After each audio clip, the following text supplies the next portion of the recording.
Sejak akhir-akhir ini, isu keterhutangan dalam kalangan belia dilihat semakin parah dan sangat membimbangkan. Hal ini berikutan hasil laporan pemantauan ekonomi Malaysia oleh Bank Dunia yang merekodkan 60% individu muflis di negara ini terdiri daripada golongan tersebut. Untuk mengulas berkenaan perkara ini, kita bersama dengan Dekan Fakulti Ekologi Manusia UPM Profesor Dr. Muhammad Fazli Sabri. Saya nak ucapkan terima kasih Prof. Apa khabar? Alhamdulillah sihat. Nina apa khabar? Khabar baik, Prof. Prof, bercakap mengenai hutang, kita bukanlah ada topik kegemaran semua. Tetapi pada pandangan Prof, jauh mana belia ketika ini mereka cakna berkenaan dasar maupun polisi ekonomi yang dilaksanakan kerajaan? Adakah mereka sendiri ambil tahu? Ialah berdasarkan observation, perbacaan dan juga kajian apa yang saya boleh nyatakan lah ya, bahawa secara keseluruhannya belia di Malaysia, saya merasakan bahawa mereka cakna lah berkaitan dengan perkembangan ekonomi semasa negara, terutamanya soal-soal berkaitan dengan peningkatan kos sara hidup, peluang pekerjaan, pendapatan gaji minima. Dan ini kita dapat perhatikanlah apabila kita ada masa, kadang-kadang saya ada masa saya juga pergi meninjau TikTok, Facebook, Instagram dan sebagainya. Saya tengok belia-belia kita sering mengutarakan, membincangkan isu-isu ataupun perkara-perkara berkaitan dengan ialah masalah tentang dasar, tentang ekonomi. Most probably kalau nak pergi kepada spesifik berkaitan dengan polisi dasar tu mungkin tidak sampai pada tahap itu. Tapi itu antara isu-isu yang sering menjadi kebimbangan perbincangan, terutamanya dari segi pengangguran, peluang-peluang mendapatkan pekerjaan, terutama dalam keadaan sekarang, harga barang mahal-mahal. Itu antara perkara-perkara yang memang menjadi topik-topik perbincangan lah dalam kalangan-kalangan belia pada masa kini. Betul. Kita ada topik yang macam cari kerja, kadang-kadang kita tanya kawan, ada kerja dekat tempat kerja mereka. Mengambil contoh pengumuman dalam belanjawan, inisiatif-inisiatif ini mungkin hanya dapat dimanfaatkan majoritinya oleh pelajar yang celik kewangan. Adakah literasi belia terutama dalam mengurus kewangan kita boleh cakap di tahap worrisome, membimbangkan, Prof? Kalau kita tengok dari segi fact and figures lah ya, kalau berdasarkan laporan yang dikeluarkan oleh MDI iaitu Jabatan Insolvensi Malaysia menunjukkan bahawa peratusan tertinggi belia yang berada dalam kumpulan antara 25 hingga 44 tahun telah diisytiharkan muflis. Jadi kalau kita tengok dari segi figure ni satu perkara yang membimbangkanlah bagi saya, terutamanya dalam keadaan sekarang tadi tu, dengan peluang-peluang pekerjaan yang sangat terhad. Terutamanya sekarang ni kita beralih ke arah automation, digitalization dan sebagainya tu. Jadi ini yang menjadi perkara-perkara yang perlu kita tangani ataupun beri perhatian serius, terutamanya untuk kita mengelak kumpulan-kumpulan belia daripada terus berhadapan dengan masalah kehutangan yang serius dan akhirnya menyebabkan mereka boleh diisytiharkan muflis sebab mempunyai implikasi yang sangat besar sebab mereka ni merupakan golongan belia muda, jauh lagi perjalanan mereka. Baik, bercakap mengenai automation, digital, seperti yang Prof kata, sekarang ni perkara-perkara itu berkembang dengan kompleks dan laju. Mungkin Prof boleh kongsikan antara cabaran-cabaran ataupun masalah yang dihadapi oleh belia ni dalam menghadapi diri dengan teknologi, terutama dalam teknologi kewangan. Sebenarnya fintech ataupun teknologi kewangan itu satu perkara yang saya rasa baiklah sepatutnya. Tapi yang menjadi isu, yang menjadi permasalahan adalah di mana apabila kita tidak mempunyai pengetahuan, kemahiran ataupun pengalaman yang baik dalam kita nak menguruskan soal-soal kewangan, terutamanya dalam penggunaan teknologi kewangan. Ini yang orang katanya illiterate. Jadi perkara-perkara yang segi kita kata digital literasi kewangan, sebab implikasinya dia boleh membawa kepada pelbagai kalau tak ada knowledge, tak ada experience, boleh menyebabkan kepada jejak cyber.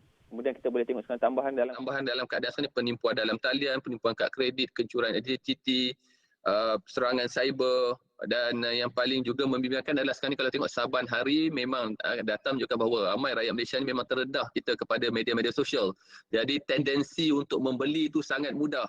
Jadi kalau tak ada ilmu, tak ada kemahiran, tak ada pengetahuan dan sebagainya, kesedaran, menyebabkan tadilah akan terjadinya impulse buying, akan lead kepada tadi masalah kehutangan serius dan mungkin akhir sekali tak ada solution tadi tu, mungkinlah mereka mengambil jalan pintas, terlibat dalam skim-skim pelaburan cepat kaya, terlibat dalam je kata jenayah cyber, malahan ada yang tadi tu kita kata mungkin terlibat dalam aktiviti mule yang sebenarnya memberi kesan yang sangat besar kepada golongan-golongan belia ini. Kalaulah mereka tidak mempunyai kemahiran dalam menguruskan soal penggunaan teknologi kewangan pada masa kini. Macam-macam tu, ramai dah shopping atau membeli belah dekat media sosial. Tidak lupa juga dengan e-wallet, buy now pay later, cryptocurrency dan pelbagai lagi. Betul. Kita nak tahu juga ada kesan-kesan jangka panjang daripada ketidakcanaan kewangan dalam kalangan belia yang kita nak lihat apakah impak terhadap ekonomi negara dan juga pembangunan sosial, Prof.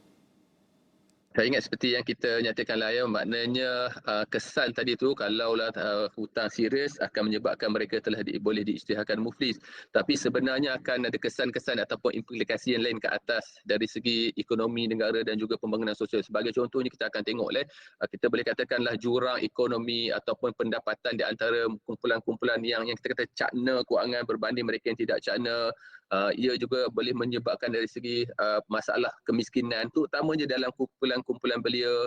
Lanjutan daripada itu juga bila cakap tentang aspek-aspek sosial, tidak dapat lari dari masalah gejala sosial. Ini semua disebabkan oleh masalah tidak mampu untuk mengurus kewangan, tidak dapat bezakan antara keperluan dan juga kehendak tadi itu kan.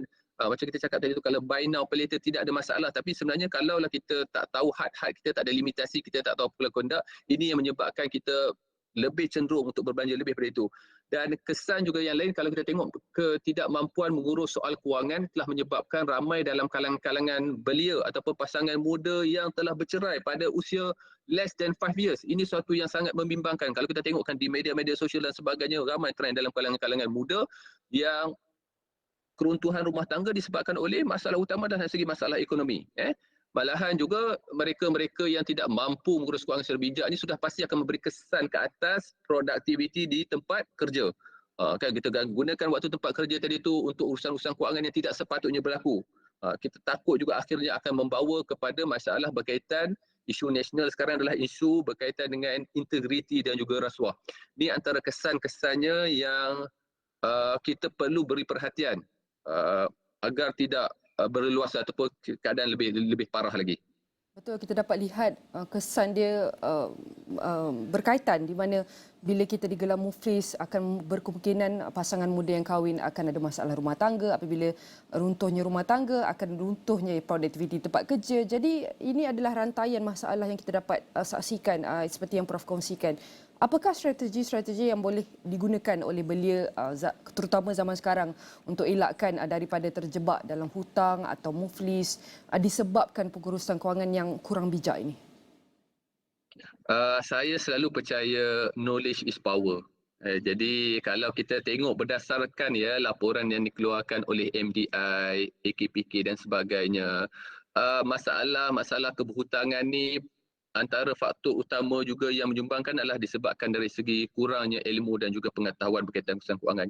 Jadi sebab tadi kita dah bincangkan dengan teknologi IR 4.0, mungkin 5.0 sekarang ni kita kata automation, kita cakap soal fintech. Terdapat pelbagai produk, instrumen pelaburan, simpanan, hutang, pinjaman dan sebagainya yang berada di pasaran. Kadang-kadang sukar kita, too many information, kan? Jadi kalaulah kita tak ada maklumat, tak ada pengetahuan dan sebagainya itu yang kita mudah terikut-ikut, kita mudah percaya pada orang yang akhirnya sebenarnya memberi kesan pada kita.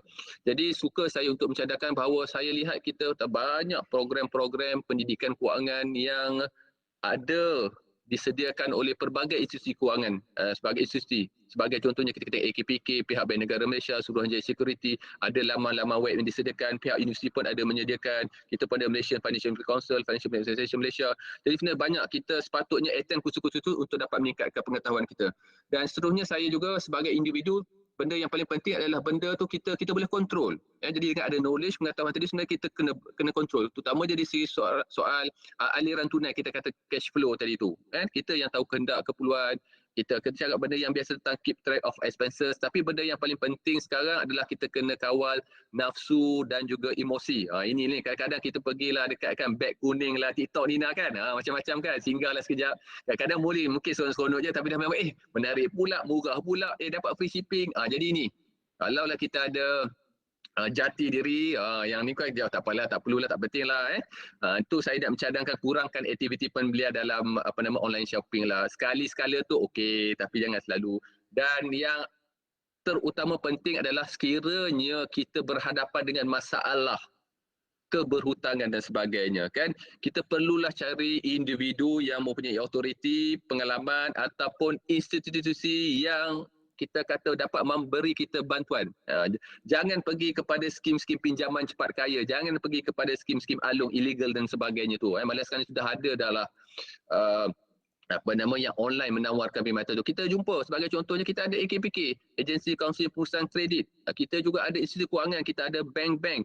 Jadi yang berhadapan dengan masalah tu, kita make a call, effort. Kita kata kita nak jumpa dengan officer tu. Bagaimana saya boleh menstruktur semula kedudukan kewangan kita. Kita ada certified financial planner, kita ada individu-individu pengalaman, kita ada ahli keluarga kita. Jadi sebenarnya ini merupakan cara-cara yang dapat membantu kita lah daripada berhadapan dengan masalah kehutangan, dari segi masalah disyarikat muflis.